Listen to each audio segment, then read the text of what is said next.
మిగతా ప్రాసెస్ అనేది చూసేద్దాం. ఇప్పుడు మనకి ఈ పిన్ అనేది తీసేద్దాం ఇక్కడికి. ఇప్పుడు మనము బీడ్స్ అనేది తీసుకుందాము. ఈ బీడ్స్ అనేది తీసుకొని మనం ఈ విధంగా అన్ని లేయర్స్ అనేది కట్ చేసి పెట్టుకున్నాం కదా, కుచ్చు ఎలా సెట్ చేసుకోవాలనేది చూపిస్తానండి. ఇప్పుడు మనం ఒక లేయర్ తీసుకోవాలి. ఈ విధంగా ఈ లేయర్ తీసుకొని డబల్గా మడత పెట్టుకోవాలి. ఇలా డబల్గా మడత పెట్టుకున్న తర్వాత మళ్ళీ త్రికోణం టైప్లోన మళ్ళీ మడత పెట్టుకోవాలి. సమానంగా ఉండాలి, ఇట్లా హెచ్చులు తగ్గులాగా ఉండకూడదు అనమాట మనకి. సో మళ్ళీ చెక్ చేసుకొని ఈ విధంగా మడత పెట్టేసుకోవాలి.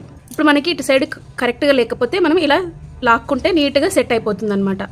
ఈ విధంగా ఇప్పుడు ఒక నీడిల్ సహాయంతో ఈ విధంగా దీంట్లోకి జాయింట్ చేసుకోవాలి. ఒక సైడ్కేనండి, మరీ లోపలికి కాదు, మరీ బయటికి కాకుండా మీడియంగా సెంటర్లో స్టిచ్ చేసుకోవాలి.